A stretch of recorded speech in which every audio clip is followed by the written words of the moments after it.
Jesus diz no final do evangelho: quem tem ouvido, ouça. Mas se o som não presta, ninguém vai ouvir nada. Já não escuta o som funcionando, né? Imagina se o som não estiver funcionando. Mas agora você não tem mais desculpa. O som está funcionando, então abra bem esses ouvidos, deixe disposto o seu coração e deixe a palavra de Deus encontrar um espaço para que ela possa germinar, para que ela possa frutificar. Nenhuma palavra que sai da boca de Deus volta vazia. Então, se ela não volta vazia, ela tem que ser concretizada. E ao longo dos séculos, o que vem acontecendo é exatamente isso. A palavra de Deus que foi enviada, que saiu da sua boca, vem se concretizando ao longo da nossa história. Ele falou através de Moisés, ele falou através de Moisés, através dos profetas, ele falou através dos apóstolos e continua falando através da igreja. E a sua palavra continua ganhando forma. A carta aos Hebreus diz que a palavra de Deus, ela é viva e é eficaz. Ela é poderosa. A palavra de Deus no hebraico é dabar. É ao mesmo tempo acontecimento, fatos. Então ele diz e as coisas acontecem. Foi assim que o mundo foi feito. Seja feita a luz, e a luz apareceu. Seja feita a natureza, a terra, o céu, e o céu vem aparecendo. Ou seja, Deus cria o mundo com as palavras. E nós falamos muito isso, é quase clichê essa frase, onde se diz que as palavras têm poder.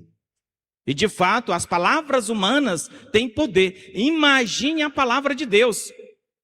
Tanto é verdade que nós não podemos estar proferindo qualquer palavra. Tem palavras que você deveria pensar 2 vezes antes de pronunciá-la. Você tem uma responsabilidade com a palavra que você pronuncia.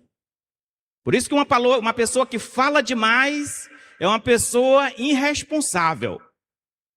A pessoa que é responsável, ela pensa antes de dizer. Quando é que nós mais erramos? É no calor da emoção. Cheio da raiva, do ódio, da ira.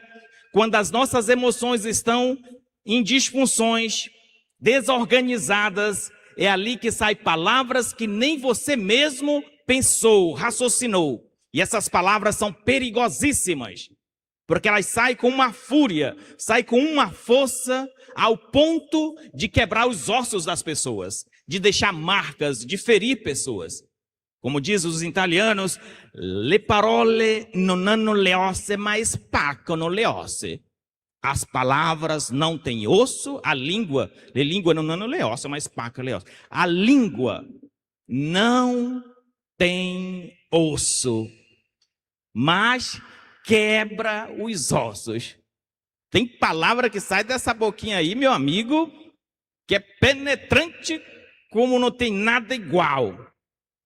Tem filhos que levaram 40, 50 anos para se libertar de uma palavra que nunca deveria ter saído da boca do pai ou da mãe. Tem palavra que aleja a gente. E tem gente que carrega pro resto da vida uma palavra que marcou e aleijou ele. Às vezes precisa fazer realmente todo um acompanhamento, a não ser que ele realmente clame a cura interna. E muita gente é libertada em grupo de oração, muita gente é libertada dentro da própria missa num momento como esse, mas tem palavras que a gente precisa se libertar. Tem palavras humanas que a gente não avança porque você está proferindo ela dentro da sua casa. Tem palavras de maldição, tem palavra que não tem que ser dita. Xingamento, por exemplo, por que você tem que profanar o seu lar com palavras ruins? Palavras boas é o que nós buscamos. Palavras é o que costura essas leituras que nós acabamos de ouvir. Da primeira, passando pelo Salmo, passando pela segunda leitura, chegando no Evangelho. Se vocês perceberem, o fio condutor é a palavra. A palavra que sai da boca de Deus no livro de Isaías e não volta vazia. O terreno que é preparado para receber essa palavra. O evangelho que vai dizer aonde essa palavra tem que repousar. Então veja que ela está perpassando as leituras de hoje. É a palavra que ela é semeada. Semeador. Se tem palavras-chave que estruturam as leituras que nós estamos ouvindo nesta noite, é semeador, semente, terreno, fruto. Essas 4 palavrinhas são chaves. Semeador é o próprio Deus. E é interessante a gente ouvir esse evangelho. É uma das poucas vezes que o evangelho, uma vez proclamado, o sacerdote pode fechar e fazer silêncio, porque Jesus já fez a homilia. Jesus já explicou todos os detalhes. O semeador é o próprio Deus. Então, o semeador, ele é eficaz. O semeador, ele é generoso. Ele é generoso. Ao mesmo tempo que você olhando para esse semeador pode parecer quase que imprudente, como é que um semeador sai jogando essa semente aonde um terreno que não tem futuro, um terreno que não tem nenhuma possibilidade que aquela semente possa crescer. Parece quase irresponsável, mas aqui demonstra a generosidade do semeador que é divino. Deus faz chover sobre os bons e sobre os maus. A palavra de Deus, ela é semeada, ela é lançada sobre todos abundantemente. E essa deveria ser uma pergunta: se eu há mais de 40, 50, 60 ou 10 anos que seja, ou menos, que você está ouvindo a palavra, significa que ela está sendo semeada, significa que ela está chegando a você. Se ela está sendo lançada na tua mente, se ela está sendo lançada no teu coração, a pergunta a ser feita é exatamente essa: que fruto eu, enquanto católico, enquanto ouvinte atento da palavra, que fruto eu estou produzindo? Esse solo, que é o teu coração, que é a tua existência, que é a tua vida, é de fato fecundo?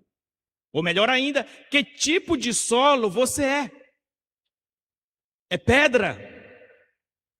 É espinho? O que é? Que tipo de solo é? Então, sobre o semeador, meus irmãos, nós não temos o que discutir. A veracidade, o poder, a grandeza e a sacralidade. Ele continua. Sobre a semente, também não temos o que discutir. A semente, ela é sagrada. A semente é a própria palavra de Deus. Então, a semente é excelente. Agora, a semente é boa. O semeador, ele é generoso. E o terreno? Porque a semente sendo boa, o semeador sendo generoso, e o semeador ainda tem uma promessa de frutos de 30, de 60 e de 100, que naquelas terras, quando dava 10 por 1, era já excelente. Ele promete 30, 60 e 100. Então tem uma promessa de frutos. Aonde é que está o impasse? Aonde está o impasse para termos uma boa colheita? O problema não está na semente, o problema não está no semeador, o problema não está no fruto, o problema está no terreno. O problema está em nós. Nós só temos um compromisso aqui. Nós só temos um compromisso diante desse anúncio: nos comprometer, nos questionar sobre o terreno. E atenção, porque o terreno, na essência, o terreno é bom. Porque Deus, quando Ele te criou, Deus, quando nos criou, na essência, Ele nos fez homens e mulheres de corações bons. Diz que Ele fez todas as coisas e Ele olhava e dizia: é bom. Fez outra coisa, é bom. Fez outra coisa, é bom. Quando Ele fez o homem e a mulher, Deus parou, abençoou e diz: é muito bom. Então, na essência, você é uma pessoa boa. Outro dia um jovem me dizia: eu não sou uma pessoa boa. Você é sim uma pessoa boa. Todos nós, na essência, somos uma pessoa boa. Agora, o que foi que aconteceu ao longo da história? O que foi que fizeram contigo para que o teu coração se tornasse espinhos? Para que o teu coração se tornasse uma estrada aonde já caindo as sementes não consegue mais fecundar? O que fizeram com o teu coração para ele se tornar pedra? Isso aí eu já não sei. Eu só sei dizer que viver, sim, é arriscado. Essa terra, quando a gente nasce, que é boa, ao longo do crescimento, ela pode se tornar uma terra ruim. Quantas vezes nós nos espantamos olhando para uma pessoa, mas esse meu filho não era assim, essa pessoa não era assim, por que que o coração dele ficou tão ruim? Por que que ele agora não produz mais nenhum fruto? O que foi que aconteceu com essa terra? A terra pode sim perder a sua essência e começar a não produzir mais nada. Mas qual é a bela notícia desse evangelho de hoje, meus irmãos? Que a terra também pode ser trabalhada novamente. A terra pode ser cuidada, aradada, enriquecida. Como nós falamos hoje disso? Antigamente nós não tínhamos esse conhecimento da terra, da riqueza que a terra tinha. Alguns de vocês lembram, porque há algumas décadas atrás, eu tenho 43 anos, vou completar 43 anos, e eu lembro, era criança e ajudava o meu pai a trabalhar a terra. E como era nessa nossa região, nos anos 60, 70, 80 e nos anos 90 ainda? Como é que a gente plantava para ter frutos? A gente roçava, derrubava a mata, queimava e poderia plantar de tudo, banana, arroz, de tudo. Vinha que era uma beleza, mas era só na primeira queimada. Depois ia nascer um capoeirão, já não era mais a mesma coisa. E depois nascia mais outro mato, já não era a mesma coisa. Quando eu pensava que não, a terra não estava mais produzindo nada. Muitos colonos venderam suas terras para vir para a cidade ou para ir para outro canto, porque disseram, essa terra não produz mais nada. Na verdade, não é que a terra não produzia mais nada, é que faltou enriquecê-la. Nós não tínhamos instrumento, não tínhamos tratores para aradá-la, porque se tivéssemos, nós não teríamos deixado a nossa terra. E ela teria continuado produzindo. Então a terra ela pode ser trabalhada e ela pode ser irrigada. Olha, na época da madeira, se tiver gente que trabalhou nessa época, que sabe muito bem. Eu conversava com o senhor lá em Dom Eliseu, se ele estiver me ouvindo, ele vai lembrar. Ele dizia que ele comprava as madeiras e o dono da terra dizia, se o senhor quiser, eu dou até essa terra. Porque não tinha rio, porque não tinha nada, isso aqui não tem futuro de nada. Hoje, um pedaço de terra dessa lá em Dom Eliseu, hoje, são milhões. E o rio não tem, mas aprenderam a fazer processo de irrigação, trouxeram tratores para aradar, enriqueceram o solo, e tu passa na beira dessa BR e tu vê plantações e plantações. Uma terra fecunda, uma terra fértil. O que foi que aconteceu? Teve um processo, teve um zelo, teve um cuidado pelo solo. Então nunca desista do teu coração, mesmo que ele seja pedra, mesmo que ele não esteja produzindo nada hoje, mas amanhã ele pode produzir. Amanhã ele pode produzir. Agora é necessário você agir com responsabilidade, cuidar desse solo. O que é que está endurecendo o teu coração hoje? O que é que faz o teu coração ser espinhoso? E são as preocupações, dizia. O que é que faz o teu coração hoje não produzir frutos? E quais são esses frutos? Amor, paciência, perdão, misericórdia. Pega a carta aos Gálatas, capítulo 5, versículo 22, tu vai ver os frutos que tem que ser produzido. E se você não está produzindo, repense nesse solo. Se você tem dificuldade de perdoar hoje, se dentro do teu coração é uma mágoa tremenda o tempo todo, se você é um estresse, porque tem gente que está estressada demais. Tem mãe que está estressada, tem pai que está estressado, e tem menino de 12 anos estressado, rapaz. O que é que está te estressando, meu filho? Não acredito num negócio desse. O bichinho está de férias. Ei, tá um perigo, né, agora? Esses 30 dias de férias, diz que é dia e noite na tela. Não é todo não, viu? Se não tivesse o festejo Nossa Senhora do Pé Socorro, eu ia pedir para esses fazendeiros um espaço em algum lugar, e a paróquia ainda ia ganhar dinheiro com o filho de vocês. A gente ia pegar esses meninos, velho, tudinho, quem quisesse ir, ia jogar no meio do mato, ia ser 20 dias, 25 dias de exercício, de andar no meio do mato, de contato, de jogo, de estudo, de oração, só para desconectá-los, porque não é possível. Os bichinhos estão igual um robô. É em cima do sofá, sai do sofá, vai para a rede, da rede se joga no chão. Acontece, só muda o lugar. Mas tem uma coisa que não muda, é a tela. E aí ele vai ficar estressado. E se tu tirar o celular da mão dele, é capaz dele tacar-lhe a cabeça na parede. Tem menino de 5 anos que se tu tirar o celular da mão dele, esse cara ele bater em ti. Repense. Será que isso de fato é educativo? E se ele passar 30 dias nesse ritmo, quando esses meninos voltar para a escola em agosto, como é que eles vão estar? Se padre, mas é o único modo de eu manter esse menino quieto é dando a tela para ele. Eu sei, minha filha, mas a gente tem que inventar outra coisa. Vejam a nossa preocupação. Essas coisas aí, elas podem estar deixando esse solo fértil, tornando-o infértil, seco. Então nós temos um compromisso hoje. Ao sair dessa igreja, nós temos um compromisso. Tomar decisões. Nós precisamos tomar decisões. Senão a gente escuta a palavra e aí a gente quer se comprometer, mas não dá fruto. Se não der fruto, não vale. Tem que dar fruto. Então vamos nos comprometer? Uma coisa só eu peço para vocês nessa semana. Olhe para a sua vida. Olhe para a sua existência. Olhe para o seu comportamento e pergunte: qual é a pedra que eu vou precisar remover do meu coração para que essa terra fique melhor? Qual é a pedra? Essa só tu pode responder. Então remova pelo menos uma pedra essa semana. Se empenhe com ela, tire. Segundo compromisso da semana, tire pelo menos um espinho que está sufocando esse terreno bom. Pelo menos um espinho. Eu tenho certeza que tem mais. Mas comece pelo menos tirando um espinho. Tire um espinho. Terceiro, e não menos importante, dê tempo para a semente, meu irmão. Dê tempo para a semente.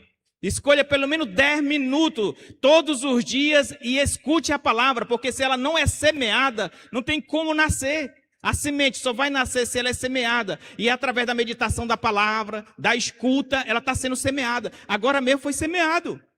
Cuide agora, zele. Não deixe o passarinho comer, não deixe ela secar debaixo do sol. Deixe ela encontrar raiz na tua vida. E os frutos virão. Os frutos virão. Que assim possa ser uma nova primavera na tua vida e na minha. Enquanto tiver semeadores, a esperança de transformação na nossa vida, ela é verídica. Foi por isso que nós passamos uma semana evangelizando. Nós passamos uma semana semeando em todos os lugares. As portas se abriam e a gente lançava. Era no comércio, era para pessoas de outras denominações. Esses missionários foram entrando e encontraram situações diversas e avessas. Eu passei de manhã, tinha lá um grupo de missionários rezando em cima do bebo. O bebo desmaiado, coitado. Aquele rapaz, eles estão jogando a semente em cima da pedra mesmo aqui, porque aqui não tem jeito não. Ele está dormindo, mas eles estavam rezando com tanto fervor. É como Jesus, jogava em cima da pedra, jogava em todo canto. Vamos jogar a semente. Algo pode acontecer, a semente é boa. Vai que essa terra aqui acorde na hora que a gente está orando aqui. E depois a oração, espiritualmente, ela tem uma força que ela vai além. E aquela oração serviu sim, de qualquer forma serviu. Chegamos em casa com pessoas com problemas psicológicos de alto nível. Pessoas tendo visões, pessoas tendo crises. E a palavra foi chegando, ela foi anunciando, foi acalmando aquela família. Ou outras famílias, quando escutava a palavra, chorava. O missionário estava numa rua, a pessoa saiu da casa dela correndo. Não, venha aqui na minha casa, estou precisando. E ainda teve todo o Vila Nova que nós não conseguimos evangelizar, não conseguimos anunciar. E por que nós não conseguimos anunciar no todo Vila Nova? Porque faltou missionários. E olha que essa é uma paróquia missionária. Mas por incrível que pareça, teve movimento, teve pastoral e teve comunidade que ainda mandaram pouco. E teve movimento que não mandou quase nada.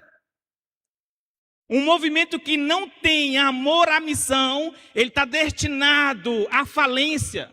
Uma pastoral que não se dedica à missão, pelo menos uma vez ao ano, está destinada à falência, vai morrer. E eu ainda vou ajudar a jogar dentro do buraco. Porque nós nascemos para a missão. Seja qual for o movimento, seja qual for a pastoral, seja qual for a comunidade. Ou ela se empenha com a missão, ou seja, essa igreja que sai e que se ocupa do outro, ou ela não vai dar frutos. Dizer Senhor, Senhor, dentro de um templo como esse é fácil. Anunciar Cristo dentro de situações difíceis não é tão fácil assim. Mas é lá que o fruto aparece. Nos empenhamos, meus irmãos, para que a palavra de Deus possa continuar dando os seus frutos, porque ela é viva e ela é eficaz. Só depende de nós, de zelar desse terreno e de nos comprometer com a semente, com a semeadura. Vamos continuar semeando. Não perca a esperança. Seja louvado o nome do nosso Senhor Jesus Cristo.